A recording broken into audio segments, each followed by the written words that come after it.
If you haven't heard about Anchor, it is the easiest way to make your podcast. Let me explain.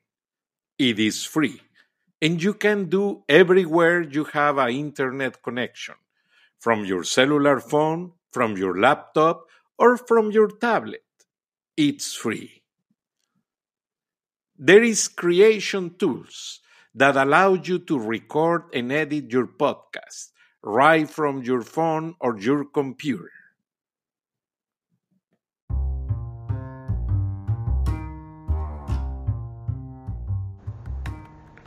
Gracias, Plácido. Pues como estábamos diciendo en el segmento anterior, estamos muy interesados en escuchar todos esos comentarios del grupo de especialistas. Y por ejemplo, este grupo de especialistas de Venezuela que básicamente te proyectó a darle seguimiento en Polonia, ¿qué pronóstico esperan ellos?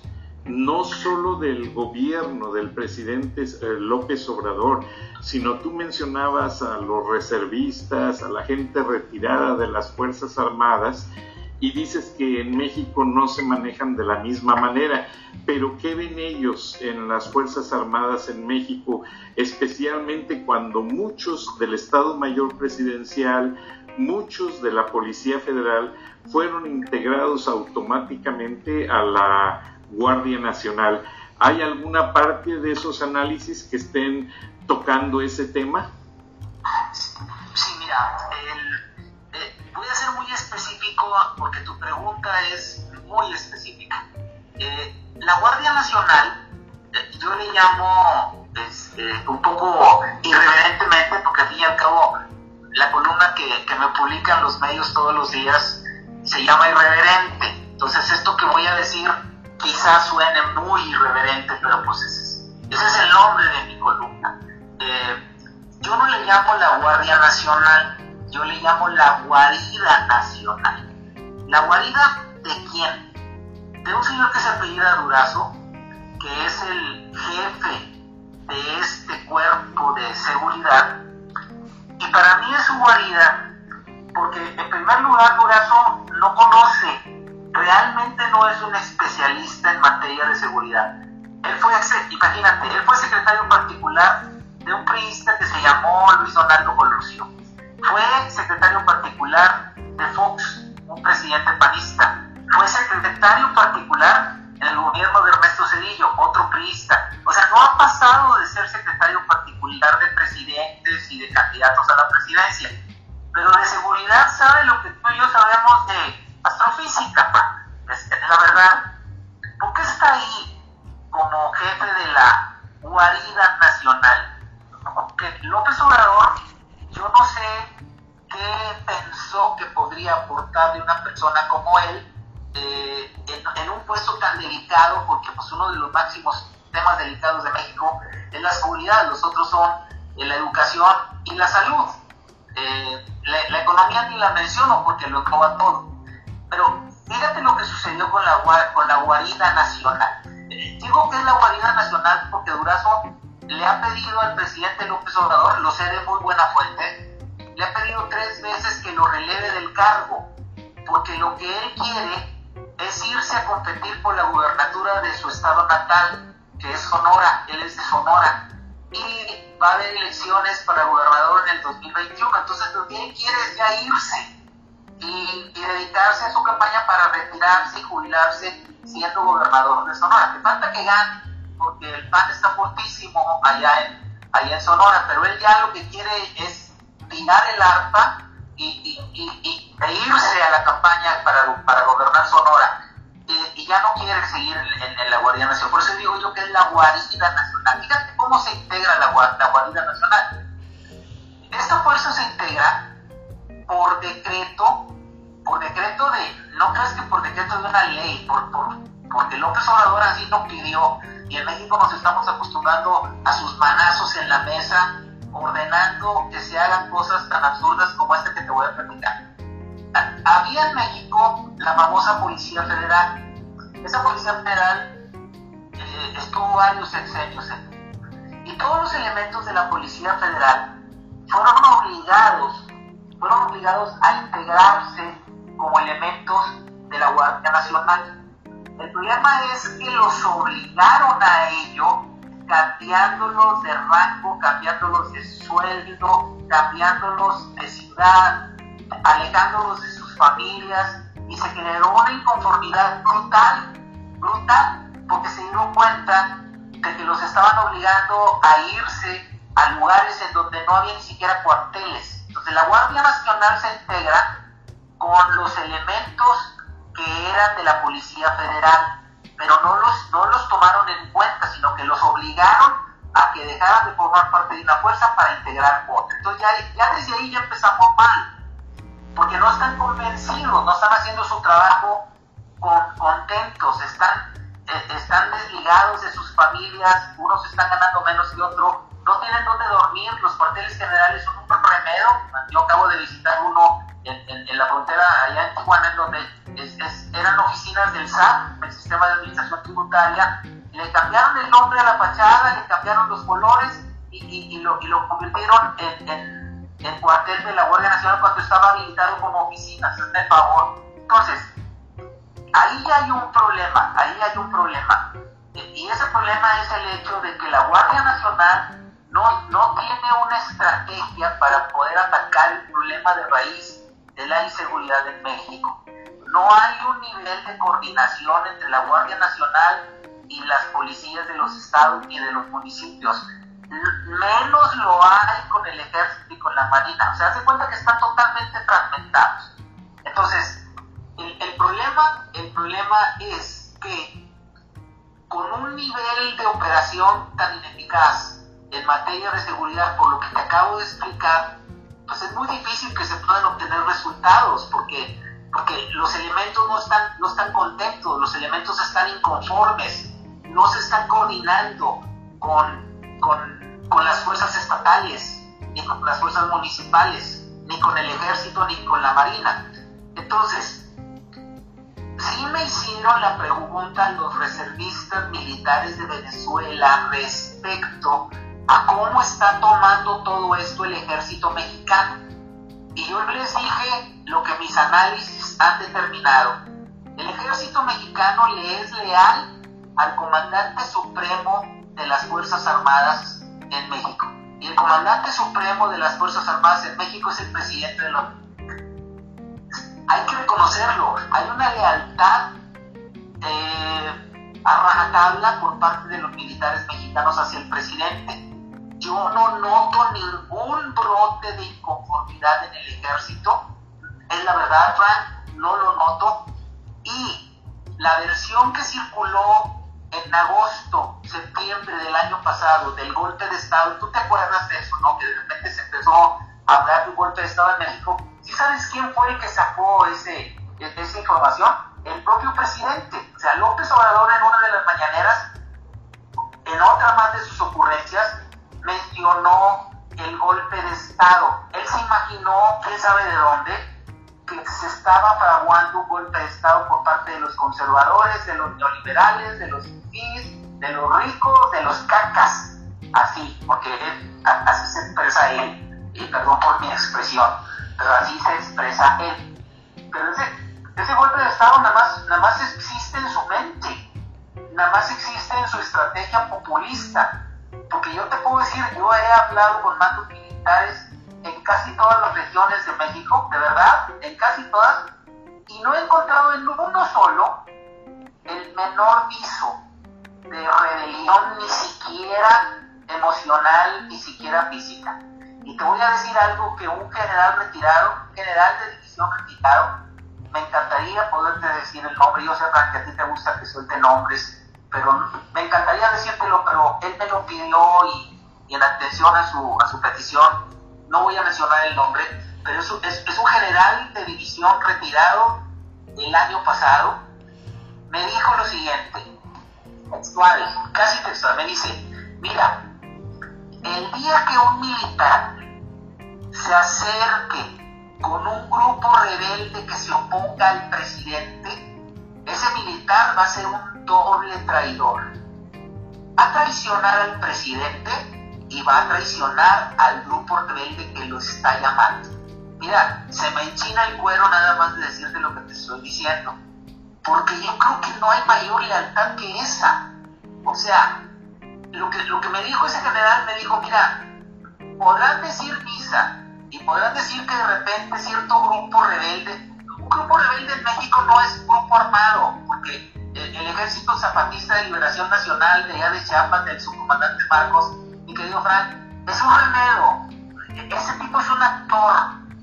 No se le debe dar ningún nivel de credibilidad como el que le dio Mitterrand y la viuda de Mitterrand, que lo hicieron famoso. Ese no es ningún ejército. Ese es un ejército de membrete que el subcomandante Marcos utiliza para otros fines, de los cuales te puedo platicar en otra ocasión. Pero ve lo que te estoy planteando. Cuando hablo de algún grupo de rebelión, yo no estoy hablando de rebelión armada, estoy hablando de una rebelión ideológica, de una rebelión económica, de una rebelión feminista. Eso es bien importante lo que te estoy diciendo, Frank. No hay en México indicios de ninguna rebelión armada, pero sí hay rebeliones feministas. El paro del próximo lunes 9 de marzo, donde todas las mujeres mexicanas no van a salir de sus casas para protestar por las muertes de mujeres que en este gobierno y en los anteriores. Yo hablo ahí de una rebelión feminista, hablo de una rebelión económica, porque los factores de la economía que realmente mueven al país se están rebelando contra el régimen. Hablo de una rebelión social, porque la gente pensante en México, Frank, está en contra de las ocurrencias de rifas de aviones y babosadas de ese tipo del presidente. Estoy hablando de una rebelión educativa, porque los padres de familia no pueden aceptar que sus hijos del primero, segundo, tercero, cuarto y 5 y 6 grado en una comunidad en el monte perdido allá en la sierra tengan un solo maestro. Imagínate tú que un maestro le está dando clases a un niño de 7 y un niño de 12, un jovencito de 12. Entonces ahí hay una rebelión educativa también. Y hay una rebelión de inseguridad, porque nos están matando en la calle. Fran, cada día mueren violentamente en México 10 mujeres. Cada día hay 10 muertes de mujeres en México.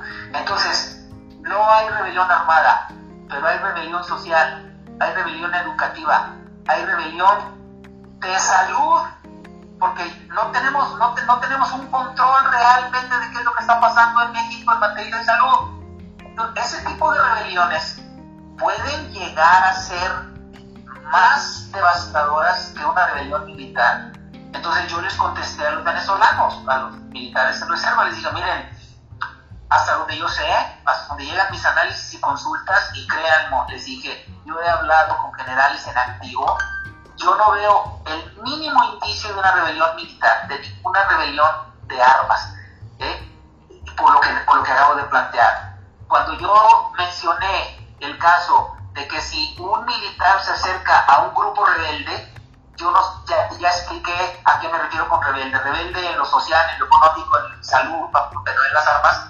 Ese militar va a ser un doble traidor, porque va a traicionar al presidente y va a traicionar al grupo que nos está llamando. Entonces, para mí esa es la máxima muestra de lealtad de las armas en México. Y de ellas presume el presidente, y de ellas se vale el presidente para hacer lo que está haciendo, porque sabe que tiene el respaldo de los militares. Pero el presidente no se ha dado cuenta de que hay otras rebeliones que le pueden costar muy caro. Esas rebeliones, si crecen, el próximo lunes 9 va a haber millones de mujeres que no van a salir a la calle, millones. Y esa es una manifestación de la rebeldía feminista. Entonces, súmale una rebeldía educativa. Imagínate un paro de alumnos, un paro de maestros, una rebeldía económica. Imagínate un día en donde toda la gente en México no use tarjetas de crédito y no salga a comprar las cosas, no salga a cargar gasolina. Tumbas a cualquier gobierno. Y a eso se está arriesgando López Obrador, a que lo tumben ese tipo de rebeliones. El golpe de Estado se lo inventó él para llamar la atención y hacerse la víctima y ganarse al pueblo. el golpe de Estado se lo inventó él. Pero yo en mis artículos yo ya estoy hablando de golpe de Estado feminista, golpe de Estado educativo, golpe de Estado de salud, golpe de Estado económico, golpe de Estado social. Yo ya uní esas frases, Frank.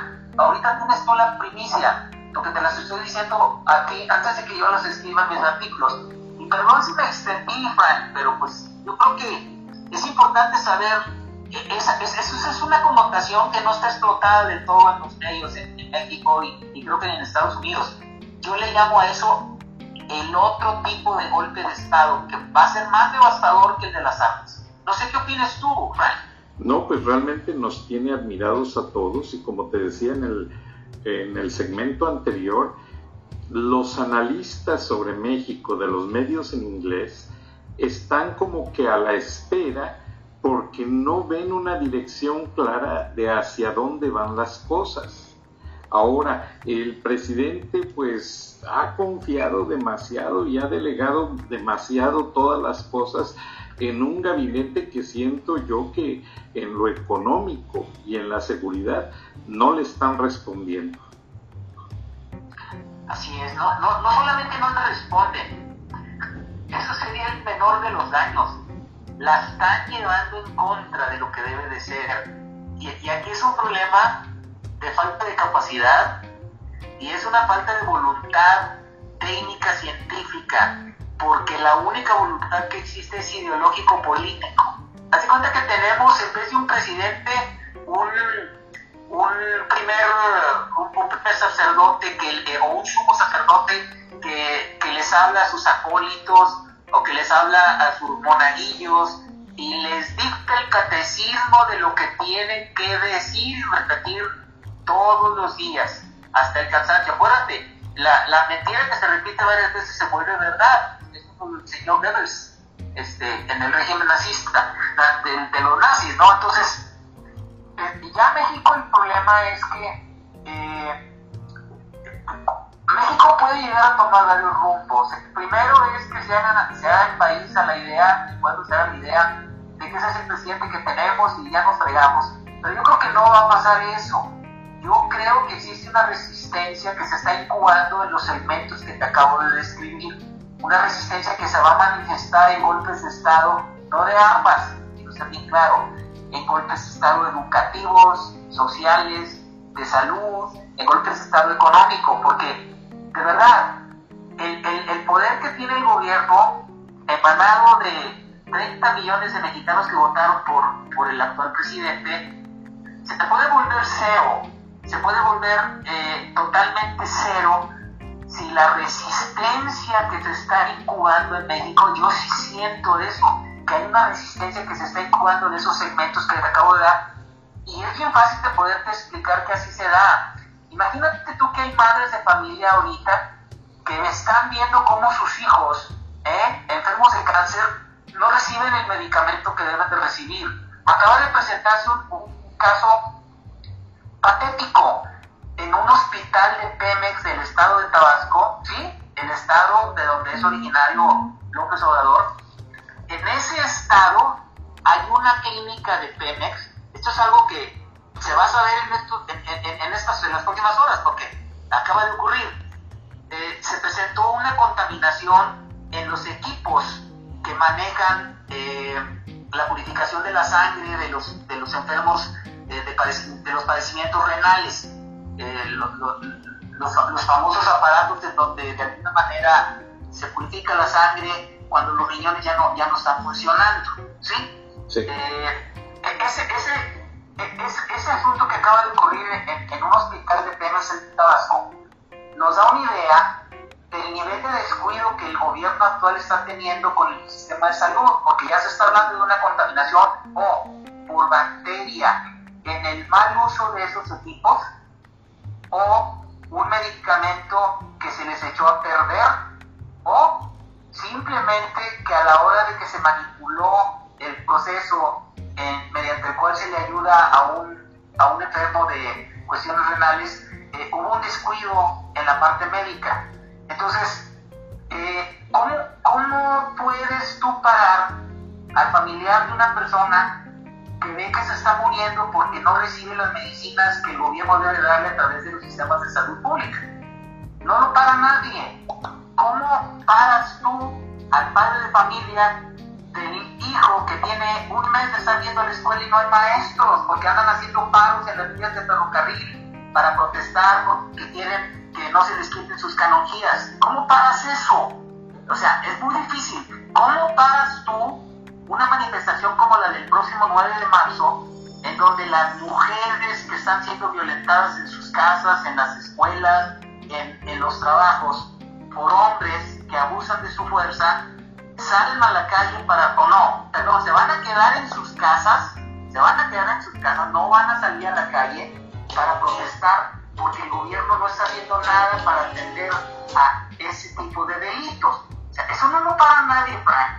O sea, no lo para nadie. Y esos son los golpes de Estado paralelos que yo creo que se están gestando en México, muy a pesar de los que realmente queremos que este país crezca al nivel de una nación de primer mundo. Debe de ser una nación de primer mundo porque tiene un cliente que es muy rico, pegado a la frontera. Pero pues eso parece ser que al gobierno no le importa. Y no le importa porque la mira del gobierno, desde mi punto de vista, está más allá de los 6 años. Ellos quieren instaurar aquí un régimen bolivariano igual que el de Venezuela. Quieren prolongarse en el poder. Yo dudo que López Obrador se vaya a reelegir, pero yo estoy casi seguro que en su plan de gobierno está nombrar a un delfín. Llámese Claudia Sheinbaum, llámese Martí Batres, llámese como sea, pero no les son suficientes 6 años. A ningún régimen totalitario le es suficiente el régimen que por la Constitución debe de tener en el mandato. A ninguno. Analízalo. Cuba, Nicaragua, Venezuela, se eternizan en el poder, les seduce el poder. Entonces, pues yo quisiera poder estar hablando en otros términos cuando voy fuera de México, de mi país, pero pues no se puede, porque no tenemos elementos como para poder enorgullecernos del gobierno que tenemos. Impresionante. Ahora, una breve desviación aunada a lo que estás diciendo. Se habla de que ha habido una estrategia de parte de Salinas al haber puesto a Enrique Peña Nieto, porque ahora Enrique Peña Nieto figura como el presidente más corrupto en el término priista. Eso pues básicamente ya desbanca a Carlos Salinas de Gortari. ¿No crees tú que todo esto haya sido una jugada de que ponen a Peña, un Peña sin experiencia, que se deja manejar por muchos y que a la hora de la hora el gobierno se le sale de control y dicen, bueno, tanto quiere ser presidente López Obrador, vamos a dejarlo a ver qué hace? Denle la papa caliente a ver si la agarra. ¿No crees tú que hasta cierto punto las cosas hayan sido manipuladas como tal? Mira, yo lo que creo, lo que creo es el producto de los cruces de información que yo hago con las bases de datos de que dispongo. Yo lo que creo es que efectivamente Peña Nieto fue un títere de un grupo muy poderoso que ha controlado varios presidentes aquí en México, que se llama el Grupo Atlacomulco, que está en el Estado de México. Salinas de Gortari tiene su rol, lo sigue teniendo todavía, pero lo que yo creo que ocurrió realmente es que los mismos priistas no creyeron que López Obrador fuera a ganar. Subestimaron el poder de la gente yéndose a las urnas, no a votar a favor de López Obrador, sino a votar en contra de los gobiernos corruptos del PRI y del PAN. Eso creo que fue lo que sucedió. Lo que está sucediendo en este momento es que, ¿cómo te explicas que no hay ni un solo funcionario de primer nivel del régimen de Peña Nieto? Porque Rosario Robles es un chivo expiatorio. Rosario Robles, que está en la cárcel, fue perredista, hay que recordarlo muy bien eso.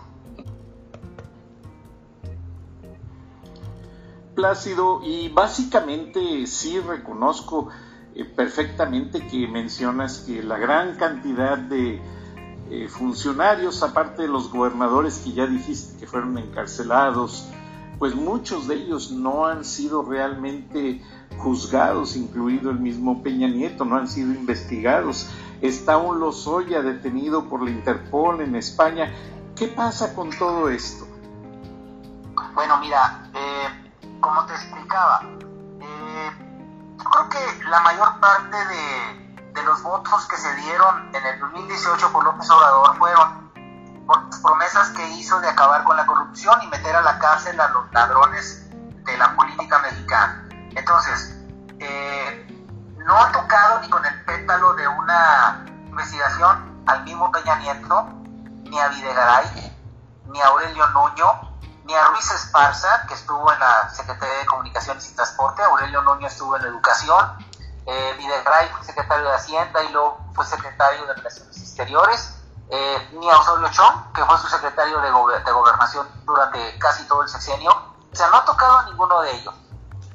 Es cierto, están en la cárcel Eugenio Hernández, que fue el gobernador de Tamaulipas, Tomás Yarrington también fue gobernador de Tamaulipas y lo pescaron en Italia y fue extraditado, pero no ha llegado a México, creo que está en Estados Unidos. Duarte, que está detenido en Veracruz. Borge, que fue gobernador de Quintana Roo, está en una cárcel de Cancún, igual que Mario Villanueva, que también fue gobernador de Quintana Roo y está allá preso. Ok, pero eso ya estaba de alguna forma antes de que llegara López Obrador. Emilio Lozoya fue director de Pemex, fue el último director de Pemex antes de que entrara José Antonio González, y que luego fue sucedido por Treviño en Pemex. Emilio Lozoya fue detenido en España y ella sigue, y el proceso de extradición promete tardarse 1 o 2 años. O sea, los mexicanos no hemos visto a ningún prominente político en la cárcel tal como lo prometió López Obrador. Entonces su gran promesa de campaña fue atacar la corrupción, pero hasta en eso nos está incumpliendo. Y no solamente está incumpliendo con los gobernantes anteriores, sino que en su mismo régimen ya existen indicios de corrupción. El caso de Ana Guevara, que es la jefa del deporte mexicano, que acaba de ser descubierto un fraude de más de 50 millones de pesos que no pudo explicar. El caso de Manuel Bartlett, que fue acusado de enriquecimiento inexplicable y salió con la chupaleta de que todos los bienes que tiene están a nombre de Julia Abdalá, pero luego dice que Julia Abdalá no es su esposa, ni su novia, ni su amante, ni su roomie, ni su compañera de cuarto, ni su movida. Entonces, ¿qué es? Si tiene 25 años viviendo con ella. Y todo esto se lo traga enterita la secretaria de la Función Pública, Heréndira Sandoval. Yo a Heréndira Sandoval le digo la Cándida Heréndira y su abuelo desalmado, parodiando un poquito el título de la novela de García Márquez de la Cándida Heréndira y su abuela desalmada. O sea, hay indicios por todos lados de que las promesas no se han cumplido. No ha cumplido con el ataque a la corrupción, porque inclusive la tiene dentro de sus propios colaboradores. No ha cumplido con el crecimiento económico, porque México está estancado en cero. No ha cumplido con el proceso de mejorar la educación en México, porque inclusive el Bester Gordillo, que fue secretaria general del Sindicato Nacional de Trabajadores de la Educación y que es la cliente principal de Neiman Marcus, estuvo detenida durante casi todo el sexenio de Peña Nieto. Gracias, Plácido. Continuamos. Bueno, incluso el Bester Gordillo, que fue secretaria general del Sindicato Nacional de Trabajadores de la Educación y que fue cliente más importante de Neiman Marcus por las compras millonarias que hacía, y además tiene 2 mansiones en la isla de Coronado, en San Diego, que valen juntas más de $5 millones, y una colección de pinturas que ya la quisieran los más grandes mecenas del arte en el mundo. Ella fue rehabilitada poco antes de que Peña Nieto entregara el poder, y en este momento el Bester Gordillo tiene ya casi en la bolsa un nuevo partido político que es tolerado obviamente por López Obrador. O sea, la corrupción sigue, no se han castigado a los culpables de la corrupción, existe en el gobierno de López Obrador y esa es una promesa incumplida. No ha cumplido su promesa de pacificar al país, no ha cumplido con su promesa de dignificar la educación en México y no ha cumplido con su promesa de que México crezca en lo económico. Entonces, ¿en qué ha cumplido el gobierno de López Obrador? Pues no ha cumplido en nada, y a pesar de eso presume de que 30 millones de votos lo respaldan para estar donde está. Bueno, pues lo respaldaban en el 2018, pero quién sabe cuántos lo están respaldando ahora. Hay una, yo le llamo una resistencia pasiva, que se está gestando como una ola que va creciendo y que va a reventar en la forma de lo que yo mencioné hace un momento, los golpes de Estado económicos, los golpes de Estado feministas, los golpes de Estado social, los golpes de Estado de salud y los golpes de Estado de educación. Entonces, en mi perspectiva, el gobierno de López Obrador está sentado sobre un polvorín. Esto puede estallar en cualquier momento y depende del gobierno la virulencia de ese estallamiento. Por lo pronto, el próximo lunes 9 de marzo, nadie se mueve. Esa es la instrucción que han corrido las mujeres mexicanas que se sienten agraviadas por tanto delito en contra de ellas. Esto va a ocurrir el próximo lunes 9 de marzo en México. Y de ahí en adelante se van a dejar venir otro tipo de manifestaciones. Y yo diría, yo no es que no quiera, más que yo no querer a ninguna mujer en la calle, ni a ningún niño en la calle, yo lo que no quiero es un presidente como López Obrador gobernando en México. ¿Por qué? Porque ya tuvo tiempo para poder armar su estrategia. Hay que entender una cosa, él no está gobernando desde el 1 de julio de 2018, él empezó a gobernar casi un año antes, cuando todas las tendencias de voto lo daban como triunfador, y entonces se le empezaron a rendir. ¿Quiénes?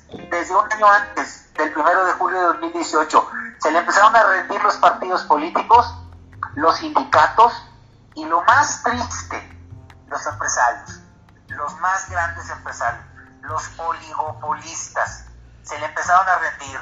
¿Quiénes? Los Slim, los Azcárraga, los Aramburu Zavala, los Rincón y un montón que se le rindieron porque quieren conservar sus preventas, quieren conservar sus imperios monopólicos. Entonces, no es cierto que tiene 1 año 4 meses, tiene 2 años 4 meses gobernando el país, que desde entonces las manijas del control del gobierno en México las tiene López Obrador. Primero en su último año como candidato, cuando todo el mundo sabía que iba a ganar, y luego ya ejerciéndolo con la banda presidencial cruzándole el pecho. Entonces ya creo que el país ya tuvo suficiente de ocurrencias.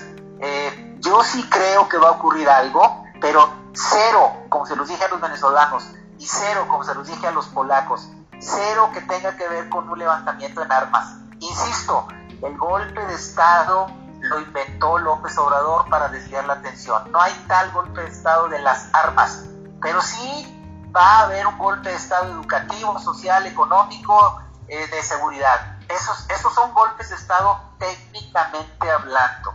Nadie va a levantarse en armas con el presidente, eso te lo firmo. Nadie, porque la forma de ser de los mexicanos no es beligerante contra sus gobernantes, sino que más bien lo que nos está faltando ya es que prenda la mecha. Y fíjate nada más, la mecha la van a prender las mujeres mexicanas honrosamente. Las mujeres mexicanas el próximo lunes 9 de marzo, cuando la gran mayoría de ellos se va a quedar dentro de sus casas para enseñarle al gobierno que esa es la forma en la que están protestando por su inefectividad como presidente. Así es, Frank. Pues muchas gracias, Plácido. Incluso ya varios grupos y asociaciones internacionales en Francia, en muchos países, han mostrado a partir de hoy su solidaridad con las mujeres mexicanas. O sea, el mensaje hoy a nivel mundial es que las mujeres mexicanas no están solas. Ese paro va a ser un reconocimiento mundial a todas ellas, y lamentablemente tuvieron que morir bastantes, y ojalá que sea como dice el hashtag, ni una más. Así es, que así sea, Frank. Te agradezco, Plácido, el favor de tu intervención, muy importante, muy elocuente y muy oportuna a las fechas. Audiencia de Charlas de la Noche, se nos acaba el tiempo, les agradezco el favor de su atención, pero verán que vamos a estar en contacto con el señor Plácido Garza, analista y periodista, muy importante, muy influyente en muchos diarios mexicanos y plataformas digitales, para que nos tenga al tanto de todas las situaciones desde un punto de vista muy objetivo, que solo Plácido Garza nos sabe dar. Muchas gracias, buenas noches.